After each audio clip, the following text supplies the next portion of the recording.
السلام عليكم ورحمة الله وبركاته. بسم الله الرحمن الرحيم. الحمد لله رب العالمين، وصلى الله وسلم وبارك على نبينا Muhammad وعلى آله وصحبه أجمعين. Beloved brothers and sisters in Islam, over the last few days we completed some of the signs of the hour, both minor and major signs. The reason behind this is we were informed by Allah subhanahu wa ta'ala in many verses of the Quran that Qiyamah,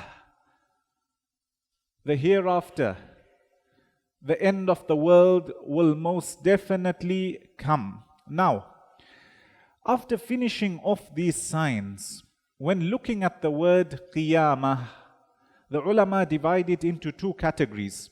One is known as Al-Qiyamah Al-Kubra, which is the major Qiyamah. So, where we all know the world will come to an end. Then there is Al-Qiyamatu Sughra.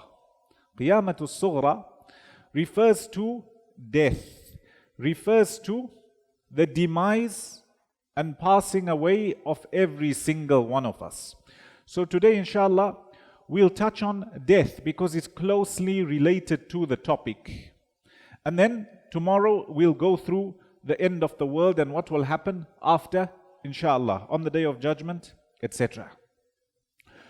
When looking at death, it's mentioned, some mention it's in the hadith, others say the saying of Uthman radiallahu anhu, where he was once seen at the graveyard and he was crying and crying and crying.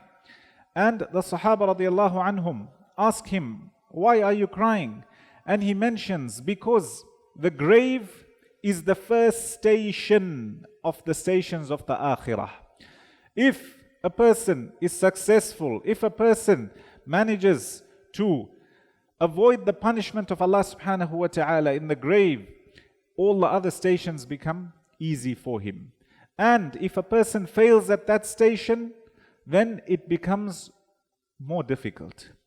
This death, my beloved brothers and sisters in Islam, does not discriminate, does not differentiate between old, young, rich, poor, whatever a person's social standing is in life, whether they are king or a pauper or whatever they may be. When death is written, and it's been written for every single one of us. It will most definitely come. Allah Jalla wa Ala says, أَيْنَمَا تَكُونُوا يُدْرِككُمُ الْمَوْتِ وَلَوْ كُنْتُمْ فِي بُرُوجٍ مُشَيَّدَةٍ. Wherever you may be, death will most definitely come to you, even if you're in a fortified castle. قُلْ إِنَّ الْمَوْتَ الَّذِي تَفِرُّونَ مِنْهُ فَإِنَّهُ مُلَاقِيكُمْ. This death that every single one of us tries to run away from, tries to avoid, Allah Jalla wa Ala tells us it will most definitely meet you. There is no escape from it. And this the ulama mention or define as being Al-Qiyamatu Sughra. And it's mentioned, Man mata faqad qamat qiyamatuh. Whoever has died, whoever passes away, his qiyamah has started. This death, as we mentioned, is a sign of Allah, is a miracle of Allah. Nobody is able to escape it. In many verses of the Quran, Allah Jalla wa Ala tells those who neglect or who reject the resurrection and the hereafter. He says that if that's the case, if there's no account going to be taken, when your soul is being pulled out, try to return it back. Allah says they will never ever be able to cheat death. They will never ever be able to run away from it. What exactly is death? What exactly is it? If you look at us today, mashallah, we have bodies. This we define as the body. Inside the body, Allah Jalla wa Ala has put a soul for every single one of us, what's known as ar-ruh. As for the soul, we have not been given much information about it. Allah says, telling the Messenger sallallahu alayhi wasallam, وَيَسْأَلُونَكَ عَنِ الرُّوحِ قُلِ الرُّوحُ مِنْ أَمْرِ رَبِّي وَمَا أُوتِيتُم مِّنَ الْعِلْمِ إِلَّا قَلِيلًا. They ask you, O Messenger of Allah, about the soul. Tell them, the soul is from Allah, given from Allah, and I haven't been given much knowledge about it. The body and the soul have a relationship. The body and the soul have a relationship. Whilst a person is alive, some ulama mention, you find that as they are alive, this body is able to partake, enjoy, as well as it suffers. And the soul also may find pleasure or may suffer due to what they feel. However, when the person is leaving this world, when death approaches, this is where the soul is removed from the body. The soul is removed from the body. Allah subhanahu wa ta'ala makes mention of it in many verses of the Quran. And you find that the soul carries on. The soul doesn't die. The soul, wallahu a'lam, it moves on from this worldly life to what's known as the barzakh. Now when you look, there's the worldly life, and then there is the hereafter on the other side, and between them is what's known as hayatul barzakh, which is a place or a barrier or a position where, or a place where the soul is held. It's neither in the worldly life nor has the hereafter or resurrection begun, somewhere in the middle. The ulama make mention of it, and as I said, all this is from the unseen. The Messenger sallallahu alayhi wasallam tells us in a long hadith of Bara ibn Azib radiyallahu anhu, he describes the removal of the soul from two categories of people. The first category are those who believed, those who were obedient to Allah subhanahu wa ta'ala.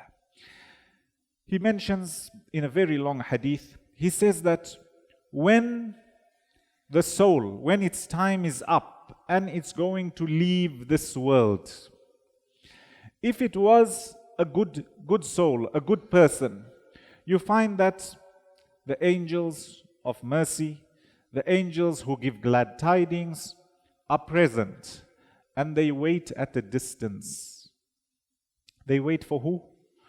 They wait for the angel of death and those who are with the angel of death. In some verses of the Quran, Allah says the angel of death, he has got other angels who are with him. So these angels wait at a distance. When the time is right, when the time is ready, the angel of death approaches and the soul is taken out of the body. Allah Jalla wa Ala says in the Quran, إِنَّ الَّذِينَ قَالُوا رَبُّنَا اللَّهِ, those who said, our Lord is Allah, ثُمَّ اسْتَقَامُوا, then they remain steadfast, تَتَنَزَّلُ عَلَيْهِمُ الْمَلَائِكَةِ, the angels descend, the angels come to them at the point of death. What do they say? أَلَّا تَخَافُوا وَلَا تَحْزَنُوا, don't fear what you're going towards, and don't be sad with what you're leaving behind. وَأَبْشِرُوا بِالْجَنَّةِ الَّتِي كُنْتُمْ تُوعَدُونَ, and have glad tidings of Jannah which you've been promised. And the Messenger sallallahu alayhi wasallam tells you in the hadith that this angel of death starts to remove the soul of this pious person. At that point, when the soul is being removed, when the person has seen death, there is no tawbah, there is no returning back. Whatever you've done now in this world will be your deeds, and as we'll see, if you've left any deeds that carry on, inshallah we'll go through them. The Messenger sallallahu alayhi wasallam says, this angel of death is very, very, very gentle. very gentle with the soul of the believer. In some ahadith, some riwayat, it's mentioned, the soul comes out similar to how you've got a drop of water in a bottle, and as you're pouring it, it very easily slides out. In other ahadith, they speak about it being very intricate, where he removes it very, very gently, and slowly the soul starts to come out. May Allah make it easy for one and all. At this point of death, this is what's known as khatimah. What will a person's ending be like? Those who are generally steadfast, obedient to Allah subhanahu wa ta'ala, you find that they have a good death. At this point, when the soul is being removed, for those who are around, we are encouraged, or we are taught by the Messenger sallallahu alaihi wasallam to help the person who is going through this difficulty and hardship by reminding them of La ilaha illallah. The Messenger sallallahu alaihi wasallam says, "Man kana akhiru kalamihi la ilaha illallah dakhala al-jannah." Whoever's last words are La ilaha illallah, he will enter Jannah. And we've got to remember, this is a very difficult time, a very hard time.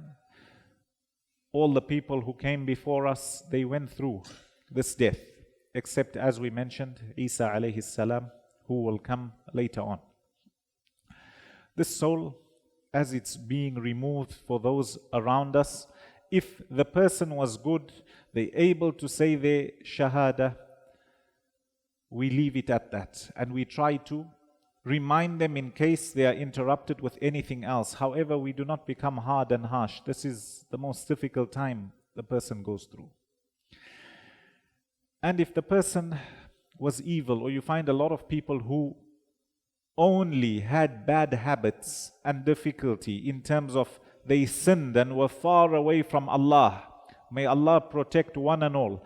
At times, at the moment of death, when they are facing this difficulty and hardship, and they are reminded of La ilaha illallah, even those who believed but were disobedient, they may be unable to say it.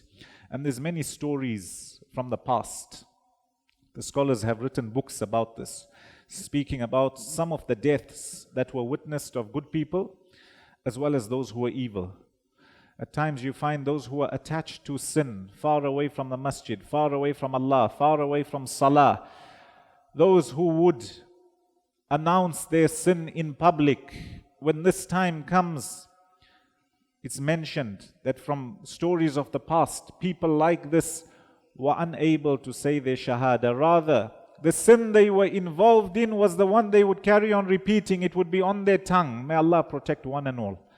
And that's known as Su'ul Khatimah, where a person has a bad ending. If you want to have a good ending in this world, firstly make dua for it. Ask Allah to keep you steadfast. Be somebody who, whatever is compulsory upon you is in order, and have secret good deeds with Allah subhanahu wa ta'ala. Have those good deeds which are close to sincerity that nobody knows about. And if you have a sin, make sure you turn to Allah immediately when you commit your sin. Make sure you are sincere in your tawbah. Make sure you don't broadcast your sin. Make sure you are not proud of your sin, because it's feared that those who are at the time of death, when the soul is being taken out, they may have a bad ending. The Messenger sallallahu alaihi wasallam says, as the soul of this believer is being removed and it's eventually taken out, those angels of goodness, angels of mercy, they take the soul.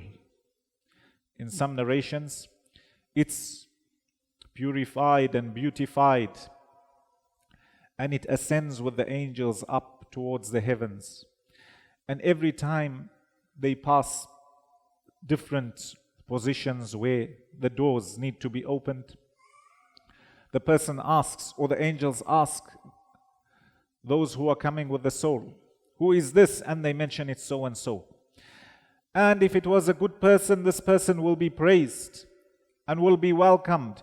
And the doors of the heavens will be opened for them until they reach a point where Allah subhanahu wa ta'ala addresses the angels and He tells them, this servant of mine who was obedient, who was good, who was pious, know that I am happy with him. Return him or her back to the earth, because I have created them from earth. Minha khalaqnakum wa fiha nu'idukum. They will be returned to the earth. Wa minha nukhrijukum taratan ukhra. Allah says, and we will take you out. We will resurrect you once again from this earth. And when the person is returned, the soul, when the soul is returned to the body that has now been buried, and obviously as the soul went on its journey, the people in this world were preparing the body. It was washed, it was bathed, it was prepared for the burial. The Messenger sallallahu alaihi wasallam tells you that as for the dead person, the family follows the body, the wealth follows it, as well as the deeds are with it. Everything returns except one, which are the deeds. In this hadith, the Messenger sallallahu alaihi wasallam tells us, when the soul is returned to the body, the angels come to question it. And these are the three questions of the grave. This soul will be asked, Mar Rabbuk, who is your Lord? And they will be able to answer. They will say, Rabbi Allah, my Lord is Allah. Ma dinuk, what's your religion? Because they were practicing, because they were true believers, they will be able to answer, Dini al-Islam. Man nabiyuk, who is your prophet? And they will be able to answer, this soul will be able to answer, my prophet was or is Muhammad sallallahu alayhi wasallam. That examination, the person who passes it, after that the angels will tell him, rest, don't worry, sleep in tranquility and peace, and have glad tidings. And it's mentioned in some ahadith, the person's grave will be expanded, or it will be made spacious, and a portion or a part, a door, a window will be opened where they can see their place in Jannah. And a person in the form of goodness, a person who looks very, very pleasant will approach them. And this person will say, who are you? And they will say, I am your good deeds. I am your good deeds. And at this point, because this person knows that they are going to a better place, they can see their place in Jannah, they can see all the bounty and bliss, they will be from those who say, Rabbi aqim as-sa'ah. Oh my Lord, establish the great hour, cause the world to come to an end, so that I can go to my place in Jannah. May Allah make us from them. Ameen. And the Messenger sallallahu alayhi wasallam in the same hadith, he tells us, as for the evil, wretched soul, when it's being pulled out, firstly, the angels of punishment are waiting at a distance. The angel of death, when it comes to pull out the soul, this angel of death rips the soul, and the soul doesn't want to come out because it can see that it's only going to more and more punishment. And take a moment to ponder and reflect. Those of us who are living still, those of us who have our sin, our bad habits, when will we change? We will most definitely face the angel of death. Will he be gentle with us, Or will he be the one who rips out the soul? So much so the Messenger sallallahu alaihi wasallam describes it. When you got a sickle, you know, it's like a steel knife that is rounded, and you put it into wet wool and you had to rip it out like this, and you find the wool coming apart. He says that's how the soul will be caught and it will be ripped out, and because of the punishment that it sees, it will try to run back into the body. And the soul, as it's being taken out, it will be taunted, it will be punished. And once it's taken out, as they try to ascend with it, the doors of the heavens will not be open for it. And it will be returned to its body in the grave. And the questions will be asked. And it will be unable to answer these questions. Only the person who truly believed, not only paid lip service to the deen of Allah, will be able to answer. This person will be unable to answer. And it's mentioned that they will be punished in the grave. And they will see a person will come to them, very ugly, very bad, very scary, and he will ask, "Who are you?" And he will reply, "I am your bad deeds. I am your bad deeds." And a window or a door will be opened, where this person will see their abode in the hereafter. They will see their punishment. May Allah protect one and all. And they will be from those who say, "Oh Allah, don't establish the hour." Because they know that what they're going towards is far worse.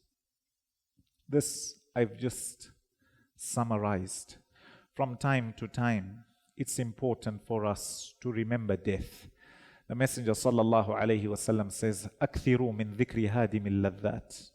Constantly remember the destroyer of pleasure. Constantly remember it. And from the Sunnah, we are taught to visit the graveyard at times. Why? Because it reminds you of your final abode, or it reminds you of your eventual abode, which is Hayatul Barzakh, and then where you will be resurrected. Some may ask, what about people who are not buried? People who've been eaten by wild animals, etc. We believe in this Hayatul Barzakh, the fact that there is a life after this world, which is a station before the actual Qiyamah.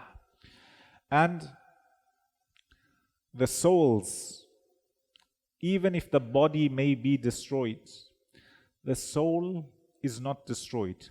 How the soul is asked, what goodness, bliss and bounty, or what punishment it goes through, Allah knows best how it goes through it, but we believe.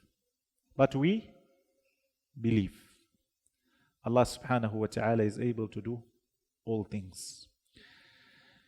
The Messenger sallallahu alayhi wasallam, as much as he warned us and told us about death, and Allah says, "Kullu nafsin dha'iqatul maut," every single one of you will taste death. He left us with guidelines that a person is able to benefit from in terms of deeds, even if they pass away. This you could look at it from two angles. Those good deeds that you started off whilst you were alive, you were the direct reason for them to begin.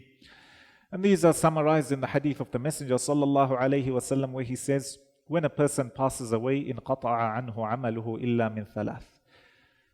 His deeds come to an end except three. What are these three?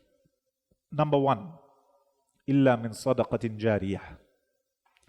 Any continuous charity that carries on after the person passes away. A normal charity, if you give it now, you give somebody some food or some money and they used it. Very good deed. However, it's finished, it's used and it's done. Your reward is recorded. However, a continuous charity is that which carries on giving. So for example, you built a masjid. Even after you pass away, people are still reading salah in this masjid, you are rewarded bi'idhnillah. You gave a good book of literature, a Quran, Islamic book, beneficial book. They still benefiting after your demise, you are rewarded inshallah. So make it a point for yourself to try to establish some continuous charity. As simple as putting a chair in a masjid, Quran in a library, whatever it may be. The examples are countless. Continuous charity, number one. Number two, أو علم ينتفع به. Any beneficial knowledge that this person left behind. This first and foremost is referring to Islamic knowledge.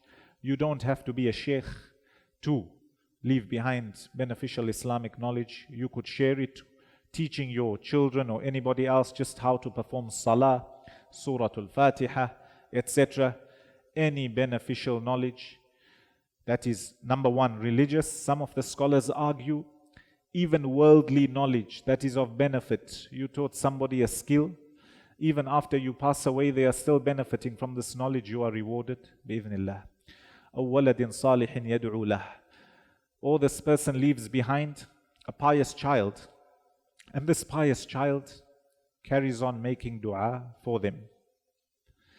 That is what the person was a direct reason for starting in this world.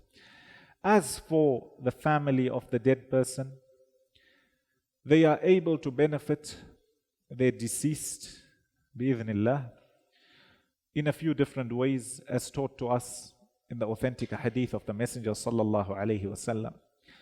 Number one, by making dua for them. By making dua that Allah forgive their sin, making dua that Allah elevate their rank, making dua that those who may be punished or being punished in the grave, may Allah remove this punishment. By making dua for them. Number two, giving charity on their behalf. You gave some sort of charity and your intention was to gift the reward to one of the deceased, your father, your mother, anybody. Inshallah, that reward benefits them and that deed benefits them. Number three, number four, Hajj and Umrah. Performing Hajj or Umrah on behalf of the deceased, such that a person intends the reward to reach them. Inshallah, this also benefits. As well as, for example, udhiyah, or when a person sacrifices for the sake of Allah, intending the reward go to the dead, then inshallah this reaches. You could do a good deed and hope the reward goes to one person or many people or the whole Muslim ummah. The virtue of Allah subhanahu wa ta'ala is vast. So to quickly recap and to end off, we touched on very briefly how this death is known as Al-Qiyamatu Sughra, and whoever dies faqad qamat qiyamatuh, their qiyamah has started. Inshallah, tomorrow we will go back to our topic, speaking about the actual end of the world and how the people will be resurrected. How will the world come to an end? What will happen? How will the people who have now passed away, those before the actual hour and those because of the hour, how will they be resurrected? And what will happen on the day of Qiyamah? With those few words, I ask Allah subhanahu wa ta'ala to grant us all goodness, to grant us beneficial knowledge, to grant us all husnul khatimah, the best deaths possible.